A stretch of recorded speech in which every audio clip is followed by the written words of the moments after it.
I'm really, really super excited about our guest today. Um, one of my best friends and one of our great contributing editors also of the Network Marketing Magazine, Brian Biro, introduced me to a good friend of his, David Ciemny. Now, David's career spans from being a successful musician and tour manager, and we're going to ask him a little bit about that in the music industry, to being a key figure in the direct selling space, where he played a pivotal role at one point in uh, a liquid collagens company's acquisition and subsequent $1 billion in sales. Transitioning David from corporate to fieldwork in 2016, he led his team to achieve hundreds of millions of dollars in sales while balancing his professional life with his loving family in Southern California. His inspiring stories are captivating, and David is one of the most accomplished leaders in network marketing industry. It's my great pleasure to welcome to the George Madiou Show, David Ciemny. Welcome, wow. David. George, thank you, Russ. Oh my gosh, your check is in the mail. What an introduction.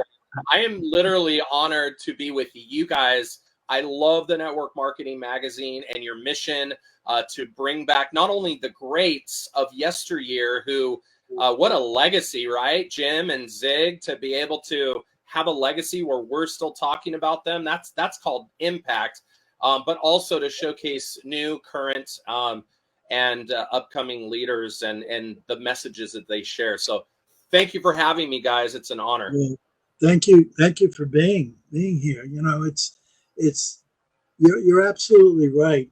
One of the greatest compliments that I had ever received was from my buddy Zig's daughter, Julie Ziegler, and she thanked me for Lovely. keeping her daddy's legendary career alive, and and you know, it's one of those things that, again, like I had mentioned a couple of minutes ago, just a fact that somebody in Portugal can end up reading Zig's work and Jim's work and everything else. I mean, it's just exciting, and it's really part of our energy and effort. And I know your background, the way you end up helping so many people. You know, this is what ends up giving our industry a great name, the name that it deserves. So yeah, I mean, so I want to dig right into it because you are you have had an incredible past. Um, I didn't get to go to your um, convention just a week or so ago, but I got the chance to watch a little bit of your speech, and I know a little bit about your background through our mutual friend Brian Biro. So you were in the music business, huh? Tell me about that. Yeah, absolutely. You know, I grew up in Southern California, as most kids do, loving music. You know, in Southern California, you're either loving surfing or music, and you know that was me, or you're an actor. And I was kind of, you know, all of the above. I was trying to make it, and you know, I had my first job at a Pier 1 Imports, and I met a guy named Richard Dashett who produced Fleetwood Mac's Rumors album. I sold him a carpet and got him 10% off. So to get the 10% off, you fill out a credit card application. and you got to put your income and your occupation, and it said record producer, and I had just played my first show with my band the night before. How crazy is that? It's networking at its finest. And Really? I saw his income was more than most people make, in 1 month he made in a year. And I said, Mr. Dashit, I just started a band. And of course, I started networking at 17. I was like, hey, I'd be honored to send you a demo. And sure enough, he had just gotten $1 million investment to start his own record company in Thousand Oaks, California. And here I was in 1994, just graduating from high school, and I got signed to a recording contract and got to tour all over the country, got to open for Metallica. We charted on Rolling Stone Top 10. Our music was on MTV. We had a dream life. The problem with it was the album itself ended up going lead. Okay. It totally tanked. Going lead. I've never heard that before. That's great. It didn't go gold. It didn't go platinum. It went lead. And so, they didn't quite get their investment back. So I kind of had to pivot in 1999 on my way to play the Woodstock concert, the infamous Woodstock concert. My band broke up. We didn't even make it to Woodstock. We broke up in Salt Lake City, Utah, of all places.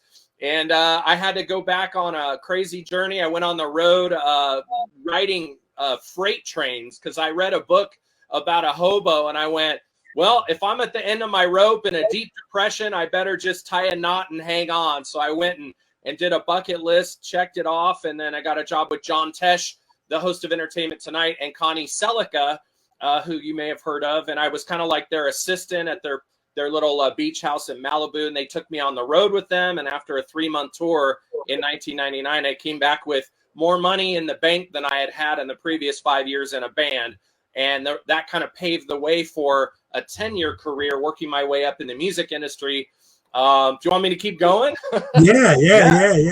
So I went from artist to artist. And when you have a work ethic, when you're honest, when you're not messed up on drugs and, getting boozed up every night, people notice, right? And I just networked my way to the top. It wasn't about a rich uncle I had. I didn't have some connected famous family in the music business. I just literally willed my way. I asked good questions. I complimented people. I learned those networking skills in my late teenage years, in my early 20s. And so I went from John Tesh to my buddy got signed by American Idol's Randy Jackson to Columbia Records. He took me on the road. The next thing you know, we did an entire tour of hard rock cafes all over the country. And we did an anti-drug rallies at high school. So we would go to a high school during the day and play an anti-drug rally. And then we go to Hard Rock Cafe that night. And next thing you know, we're opening for Kiss, like the Kiss. The same Kiss that I used to scrub their fake blood off their boots with a toothbrush when I was a gopher in the music industry. And, then my buddy got signed to another band, to DreamWorks, and we're on Ozfest. And then I ended up with a band called Lifehouse, who had the #1 single of 2001 called Hanging by a Moment. And next thing you know, 2001, and I'm on tour as the opening act with the Rolling Stones. Mick Jagger, Keith Richards, they come into the dressing room. Oh, right, David. So, like, how long you been doing this, mate? And I'm like, well, and at the time we had Blackberries, right? We didn't have cell phones. So I didn't have a camera. I didn't have a picture.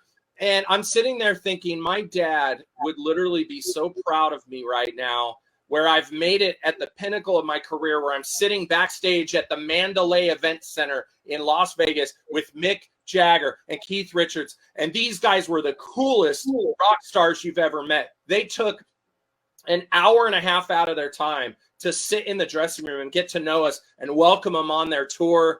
And I just said, you know what, if this is what this life is like, I want more of it. So I kept going, and I worked my way up to big stars like Lauryn Hill, Rihanna. And then, of course, my claim to fame is Lady Gaga. I was her first tour manager. My wife, I got a job as her personal assistant because we wanted to spend time together and eventually make a baby. And we didn't know how else to do that unless we're in the same tour bus. And so that was my 2008, 2009. fast forward to, September, July of 2009, we had our first son. And I realized that, after 15 years of being on the road, that I was going to have to kind of get my proverbial, stuff together and maybe have a normal life if I wanted to be a dad and watch my kid grow up. And then I met this woman starting a collagen company, and I became her third employee and the vice president of her company.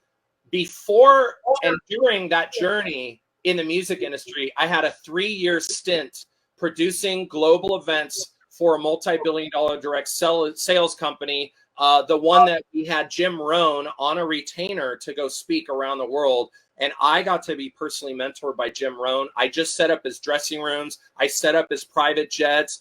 I just set him up. I was like the gopher. But guys, in my early 20s, I got to be around him for 3 years personally. And I didn't appreciate it at the time, but looking back, he was my mentor and he meant the world to me. And so I'm excited that he was part of my journey. And sure enough, our collagen company blew up. And then in 2016, after, doing, tens of millions a year in sales, we got the attention of a private equity firm that owns Chipotle, Mrs. Fields, Smart Cart, El Torito Grills, like a big private equity firm, $7 billion private equity firm. And they snatched us up, merged us with a new social retail company. And I went from the vice president of the company to the field in 2016. And, knock on wood, I'm never looking back. It's been the best 8 years of my life. And I'm the biggest advocate for our industry now because we own our time, we own our freedom. And if you do it right, it's like nothing else in the world. Yeah. Wow. Amen. Holy smoke. Russ, is your head spinning? It really is. It really is. I mean, what a fantastic story, David. I know everybody is listening. So let me ask you something. That experience is so rich and has so many pieces in it that people really only dream about. Most people only dream about. What is it that fascinated you about this particular business model, the model of network marketing, that kind of connected with you when you have all these wonderful things going on? What, in fact, was the connection or the piece that made network marketing interesting to you? Russ, that is such $1 million question. Well, at this point, multiple millions of dollars question. And I thank you for that because it all started with my grandma. In fact, a year ago at my company convention, I did a speech called Finding Your Diamonds. And actually, I put it on YouTube. So if anybody wants to watch it, it's just findingyourdiamonds.com.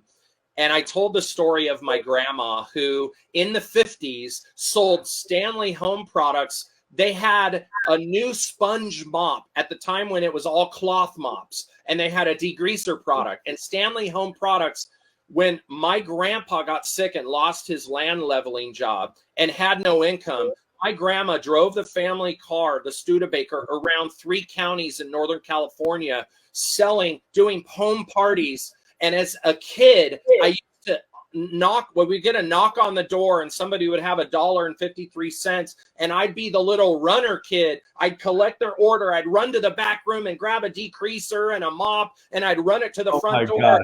My memories of this industry saving my family, they run deep in my blood. And so I always knew that there'd be a better way. And then fast forward to my early 20s, getting to work with the top people in the industry. I'll just say the company at Herbalife on the corporate team. And I got to be part of all of those people. In fact, my first day on the job was Mark Hughes's funeral, sadly, but I got to know those people that have made tens of millions of dollars. And I got to be, handling those events. They call it the Chairman's Club. And I got to be part of those meetings. I got to sit in on those meetings.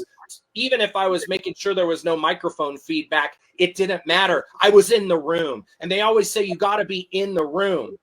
And I was in those rooms. And so from my grandma to the Chairman's Club of a multi-billion-dollar company to being on the corporate side, I realized that the ultimate dream was to be one of those leaders who can completely own your time and freedom. And of course, as we know, if anybody served in any capacity as an entrepreneur or on the corporate side, you pretty much dedicate your entire existence to the company. As a tour manager, I was making other people rich. I was sacrificing time away from my family and my freedom to build someone else's brand. And now the script is totally flipped, and I own my life. I take naps during the day. If my kids don't have school, I don't set an alarm. Everything can wait.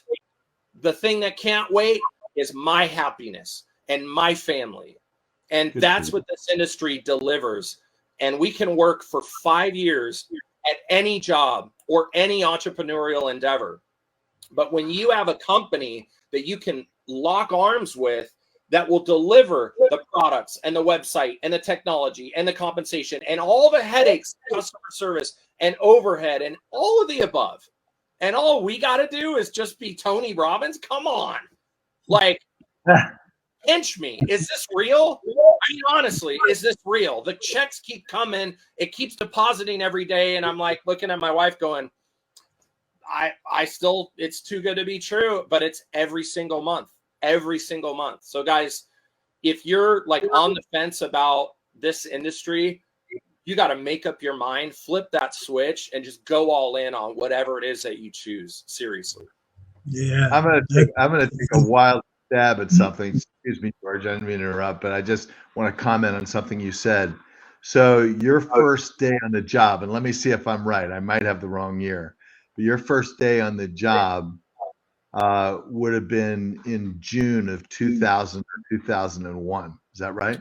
Correct. Universal Amphitheater. And we had a big tribute in Los Angeles here to Mark Hughes. It was one of the biggest funeral I've ever seen. And that man impacted a ton of lives. Oh, he did. Ton of lives. And that's why it was significant, because was it 2000 or 2001? Because I was at a DSA convention when I heard of Mark's death. And I'd never met Mark, but I had a special connection with him in the sense that in 1995, Success Magazine introduced a premiere. They tried something which they continued with for a while called Working at Home. And in the premiere edition of Working at Home magazine, they featured 24 home business entrepreneurs, and Mark Hughes was one of them, as was Dexter Yeager, as was several other prominent people, Dennis Waitley, for instance. And somehow, and I still don't know to this day how, but I was one of those 24. And to be written, have a special article in a magazine with a company of people like Dexter Yeager and Mark Hughes and Dennis Waitley to this day is one of the greatest honors I've ever had. So when he died, I was at a DSA convention, and it was very significant and moving for me. And I feel more connected to you just by your story about that. So thank you, George. I'm sorry to No, that's right. I wanted to circle back because I know that we talked in the very beginning, a couple of minutes ago, about Jim Rohn being the number 2 most prolific writer in the magazine, Zig Ziglar being the number 3. But I know you have some stories about both of those guys. Well, when we first started our collagen company back in 2009, 2010, we were just gaining momentum, and we thought, wouldn't it be incredible, to have Zig Ziglar at an event? And we thought, well, that's pie in the sky. How would that ever happen? Well, in 2007, he had the tumble down the stairs in his house, and he had cognitive decline, and he wasn't really speaking much anymore. So that's when, of course, I met our mutual friend, Julie Ziegler Norman, who to this day I consider a really close friend. Love Julie so much. And in fact, I've had lunches with her every time I go to Texas. I'm like, Julie, let's go. And so we ended up having Julie come out in 2010 and speak to our audience, which was a real treat. And she got to share stories about her dad and her own life. And then in 2011, she invited We actually had a member of VPU, Success University, and Video Plus and all that. They had a big event, and our CEO, Ozma, and I came out to Texas, and she said, I want to do something special for you guys. And she set up a lunch at Zig's favorite restaurant near his house, and he brought his wife, Jean, and we got to have a private lunch with Zig. And it's funny. I just pulled this up because I just shared it this weekend at my company convention. And oh, look at that. I got to have lunch with Zig in 2011. This was about a year before he passed away. And he had that short-term memory loss. And so he kept repeating the same things. But the first thing he said to me, number one, he said, son, you're dressed for success. You're dressed for success. And I'll never forget that. And then the second thing he said, as I got to sit next to him, I made sure I was sitting next to Zig for the entire lunch. And he said, all people need is a little encouragement. And you guys, he must have said that to me 20 times. Bless his heart. His brain was, cognitively not functioning the way ours does because of that. But you know what I thought? I thought there's a message there that Zig wants me to hear. He's told me 20 times, I'm going to preach that message in my profession from the rooftops for the rest of my life. All people need is a little encouragement.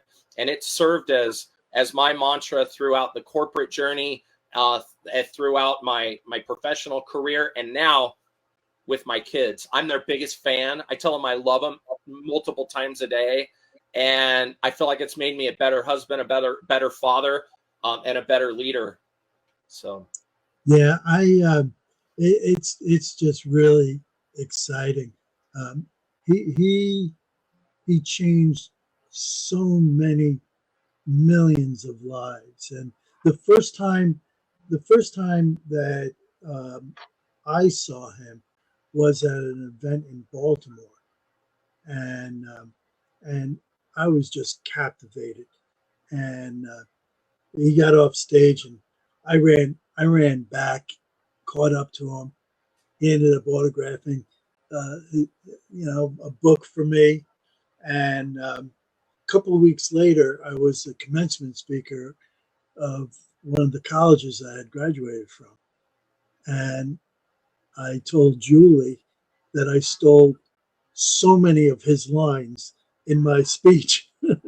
As a matter of fact, I ended up telling these students that my wife and I were just celebrating our 25th wedding anniversary, and it was really closer to our 5th wedding anniversary, and they're clapping and everything else, and they're looking at me knowing that I couldn't have been married for 25 years. But I was just repeating something that Zig had said, a couple of weeks before. He was great. Well, we all do that, George. And what's funny is I'm pretty methodical about giving credit where credit's due on those things. So like when I hear success leaves clues, I always credit Jim Rohn, even though I think Tony Robbins wants to take that credit, but that's all Jim. And then every time I hear a quote from any motivational speaker, any personal development guru, 9 times out of 10, it's either Jim, Zig, or Napoleon Hill, and they just regurgitate it as their own.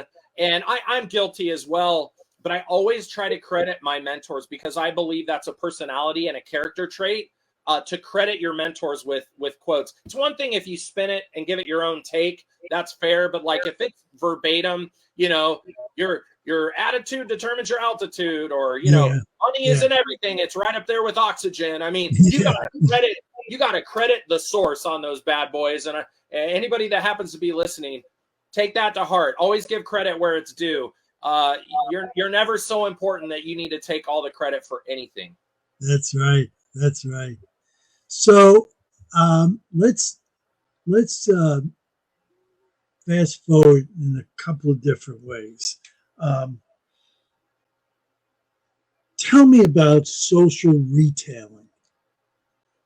Yeah, I mean, social retail is an interesting concept because, as we know, let's be real. I mean, this is the Network Marketing Magazine, the George Madiou. By the way, your last name in French means "get it done," right? I know that for a fact because you are someone that just makes it happen. So when I heard that last name, I went, oh yeah, this is a guy I got to meet. So I've known about you for years, by the way. So I'm glad Brian connected us. But, you know, the interesting thing about social retail is it kind of is the next evolution in our industry. We've got a bad rap in our industry, and I say we because I take accountability for the ups and downs. Any industry has its flaws and bad actors, as we know, but let's face it, you know, direct sales, network marketing, MLM, all of it has gotten a bad press and a bad rap.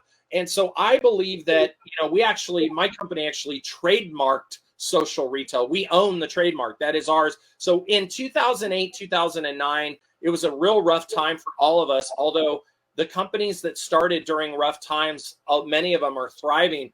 But around 2013, 2014, as social media started to evolve where more and more people understood it and understood that it was sort of the future, but all the companies, and I went to all the corporate conventions, the companies were trying to control social media from a compliance perspective, because it was kind of like the Wild West at that time. It was like, you know, you could have runaway bad actors, you could have bad product claims that could get companies in trouble, and legal teams, compliance teams were freaking out about Facebook and Instagram at the time. And so companies had not realized how to leverage it. And so what they were doing was they were putting out their brand names and making everybody brand ambassadors for the brand. And it was like, hey, I work with this company and I work with that company. It's like, wear the shirt. And, you know, like we learned, you know, in Herbalife, use the product, wear the button, you know, use, wear, talk about people. It. Yeah, use the button, wear the product. Yep. And so that's what they were trying to apply, those principles to social media. And quite frankly, it wasn't working. Do you know anybody that loves to just watch commercials? They don't even, maybe if it's the Super Bowl, but apart from the Super Bowl, is there anybody on earth that wants to sit through commercials and not watch the main event? Sorry, no. We have TiVo. We fast forward. Well, TiVo's probably 10 years old too, but we fast forward through commercials, right? And so what social retail did was it took two things: personal branding, which means it's not about my company. It's about me and my impact and my influence, right? And it took, the second thing it took was creating curiosity. It was all about, hey, you know, this bottle has something in it that's made me feel so alive and so refreshed, and I haven't felt like this in years. But I'm not selling to you. I'm telling you how truly excited I am to try this product, to partner with this person. So we created curiosity, and then we developed a system that was like a hybrid of affiliate-based marketing, which is widely accepted and common amongst, you know, everyone, influencers, YouTubers, anybody with a following understands affiliate marketing. But what we were able to do was negotiate the compensation plan to a point where instead of it being traditional multi-level where, you know, all of it flows up, it said, what would happen if we took an affiliate plan that normally pays 5%, 10%? Like if you market for Amazon or Nordstrom or Target, you are lucky to get 5%, maybe 10%. And then if you go to some of these hybrid plans, maybe you get 15%. Max, you're going to get 25%. And our company said, well, what if you paid, let's say 36%? Hear me out. You give an unreal amount of a commission to the actual person that has the following, because it's their following. And what if you only sent a portion of that up the tree? You didn't send it all up the tree. Because if you sent it all up the tree, you would have to pay that person less. So we basically just shifted the money back into the influencer's pocket, if you will. And social retail took off like nobody's business. Our system of ATM, add tag message. So we add them to a group, tag them in a message, and then we send them, we tag them in a video or a post, then we send them a private message. The money is in the messenger. We pioneered this, and now it is the gold standard. There's not a company out there that's not using our systems and our intellectual property, if you will, to some extent. In fact, many companies have completely reworked their compensation plans to accommodate this. And some are going full affiliate with just 1 or 2 levels. I don't understand that. Like, that's just craziness to me. But some are switching to that and hoping to just, grab all those influencers and stuff. I don't agree with that because I think you're building a house of cards when you do that. But I agree. To reward people long term for building teams. And the way I describe it now is on the team side, I don't go out and say, it's MLM and I'm multiple levels and all these people are getting rich on the backs of your effort. I say, here's what it is. This is a business referral commission. So if you refer other people who do good business, you'll get a commission in perpetuity for helping them get set up, for referring them to the company and trusting them, and then connecting them with me so that I can help learn those skills. You don't have to pay me my $350 an hour to consult. You're on our team. You're in. You get that for free. You get all the tools and training. So I'm letting them know that it's no different than Keller Williams or any of the companies that have, marketers who have teams of marketers. And so that approach has really worked with us, and it propelled us to massive momentum in 2020 coming out of COVID, where in March of 2020, if we look back, people were paralyzed by fear. Nobody knew what was going to happen. And of course, our whole industry got a big bump, but our personal business literally tripled. I mean, we got to a place where, I can't say income claims, and let's just say we had our biggest year of our careers in 2021. And I remember it was the same money I was making on an annual basis in 2009. We made it in 1 month. And I'm thinking, oh my gosh, this is insane. And now 2023, it's leveled a little bit. And now instead of posting and praying, we got to kind of get to work, and we got to follow Big Al's, scripts. We got to use the magic words. Are you open? Everybody knows, most people, could you do me a favor? We got to actually learn some skills. But, 2020 through 2022 was an incredible ride. And now we have just a new era, a new beginning. And we're back to the same skills that brought us together, having meetings, connecting with people like you guys, building relationships. I spend more time on the phone than I ever have now, because it's actually a joy to connect with human beings and not just rely on social media. So I think we've settled to a place now where we know what keeps a stable business: products, companies, customers that use the products. So we have a 12-to-1 customer ratio, meaning it's not all business builders who recruit to recruit to recruit. And all those types of people kind of work their way out of the social retail culture. And the people we attract now, they're business professionals, practitioners, people who have databases of people that they want to build for long term. And I feel like that's what's allowed me to be able to plan my future as opposed to worrying about the ups and downs of the industry. And the last thing I'll say about this is one of my mentors, Art Jonak, said, volume goes up, volume goes down, builders keep building. So I just want to encourage you, if you're in a downturn right now this year and you're wondering about what's going on in the world, and our industry has been impacted, no doubt, you got to just keep going and double down on those skills. When you learn skills like you're going to learn in the Network Marketing Magazine, pour more into your own personal growth, watch the videos from Zig and Brian Biro and Jim Rohn and Russ and George. Get yourself equipped and treat this like a profession. Stop treating it like a hobby. And I feel like we'll all benefit and be blessed for our efforts.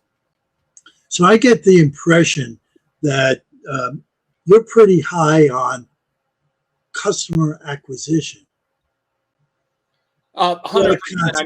I mean, look, I can say that we have a very, very stable business, and I've seen other teams, even within our own company, kind of up and down. And the teams that are very recruiting focused are the ones that have the biggest dips. Because if one person leaves to the new shiny object, the new juice, the new pill, the new whatever, and then they take their teams, it happens every year or two. In fact, now I feel like it happens every 6 months.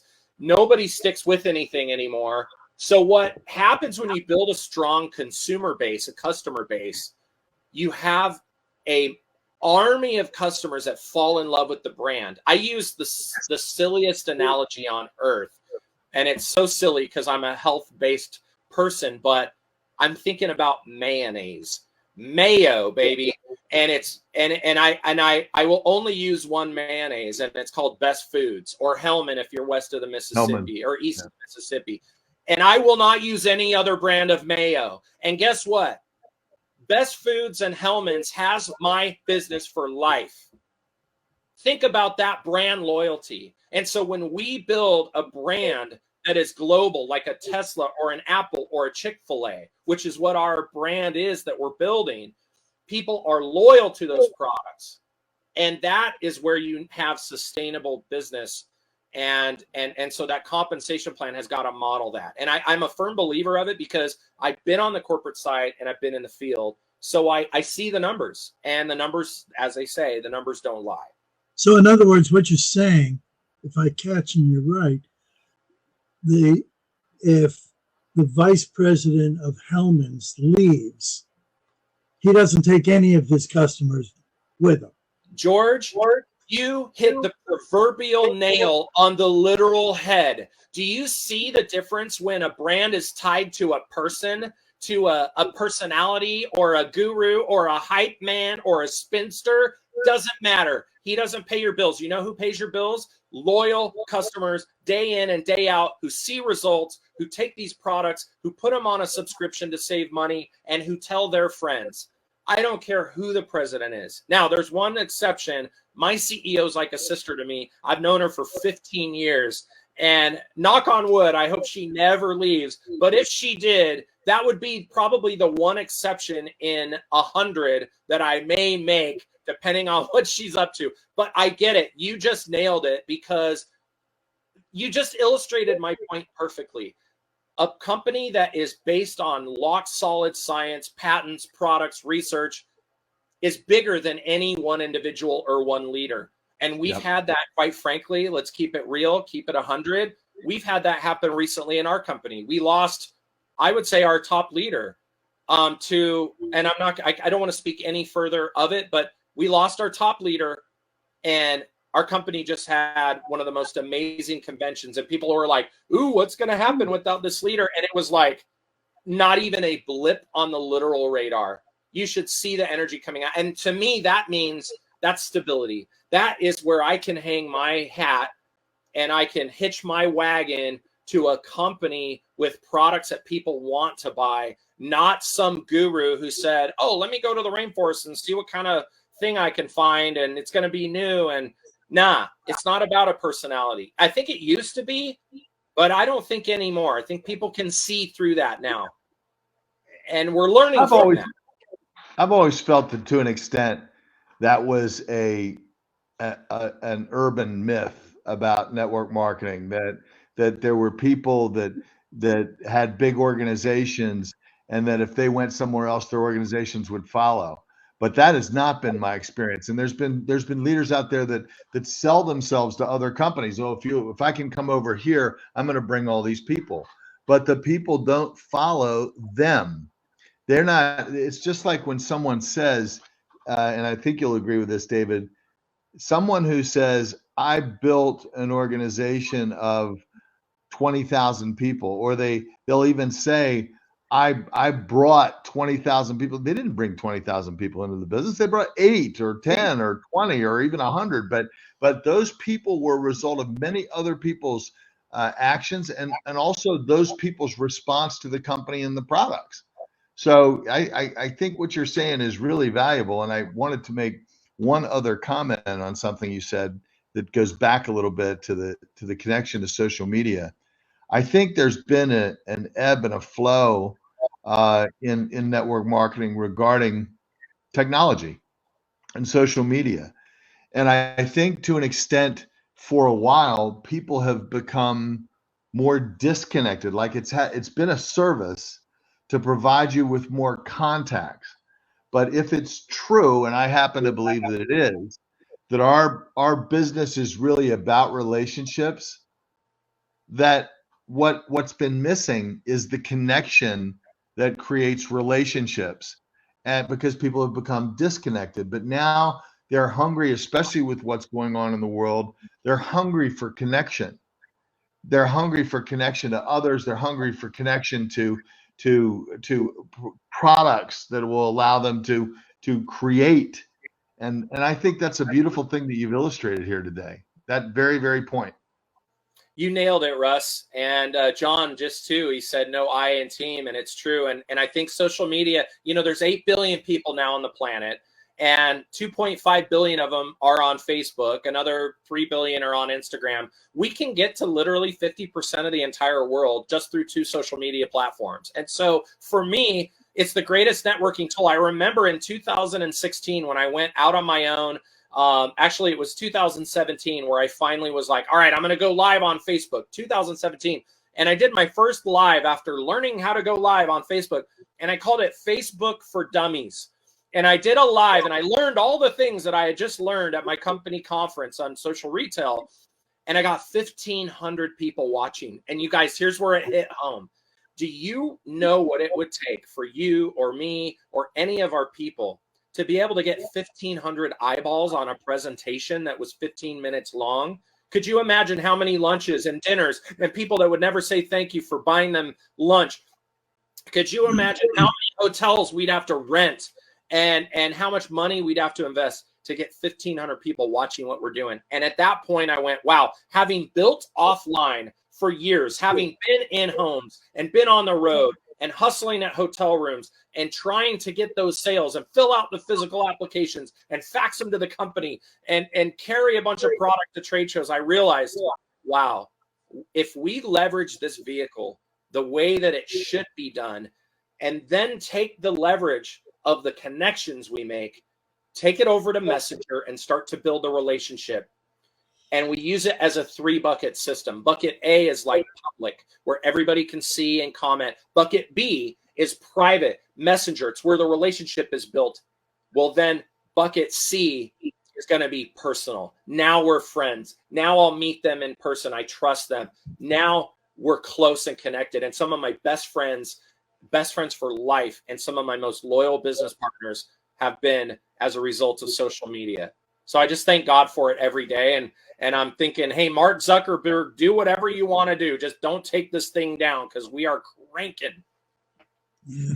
So one of the things that this discussion, or a couple of things, have really brought to mind, and that is your next visit with us. Okay, so we are going to continue this discussion, and in a minute I'm going to ask you to leave us with what you want to leave us with, but I'm going to end up also inviting you to be a contributor to the magazine, because you are a wealth of knowledge, and you're just captivating to listen to. So I'm saying this to everybody that's listening, so they can end up chiming in on my request to you for both. But what would you like to leave with us with the last couple of minutes that we have? Well, thank you, George. And again, your check's in the mail. I'm honored to work with you guys and be able to be a part of this mission that you're on for the Network Marketing Magazine. I think anybody that's doing what you're doing to elevate the profession is one of my best friends in my book. So as far as, leaving you with anything, I think what I shared this weekend, our conference for my event, for our company event, was called Electrify. And my presentation was called Going Gaga. And the crux of that message was very simple. I talked about Napoleon Hill, how he wrote his book in 1925. It took him 3 years to get The Law of Success published. He had to convince the publisher. In 1928, it finally got published, and it went huge. And he bought a Rolls Royce and a 600-acre, ranch in the Catskills. And then the Great Depression hit, and he lost it all. And it's like, have you ever heard? I offered everybody on stage or at my convention $100 cash if they could name Napoleon Hill's second book in 5 seconds. Is there anybody here in 5 seconds without Googling can name Napoleon Hill's second book? You can't, can you? That's because it's called the Magic Ladder, and it was a total dismal failure. And can you imagine having a hit record and your second record bombs, and then you lose your record deal, and now you're penniless and you're working at the car wash again? Well, Napoleon Hill went through that, and 3 divorces, and labeled a scam artist, and bad PR, and failed ventures, and all these things he got involved in. Then he had to move back in with his own son in his son's house, and his son Blair had to loan him money to finish Think and Grow Rich. My entire presentation was on flipping the switch in your mind that failure and setbacks and ups and downs and volume, drops do not define you.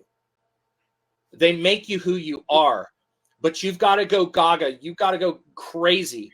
The word gaga means crazy in German. Like, it's something that just switches in the entrepreneurial mind where it's do or die trying. This is not a profession for wishy-washy. This is not the profession where you say, hey, I'll see if it happens. It's a profession where you make it happen, and that's it. But we're going to be doing more in 3 to 5 years than most people could do in a lifetime if we do it correctly. So my message to everybody is truly think about your business and your life and the things that this industry can provide, and flip that switch. I can't do it for you. Your upline can't do it for you.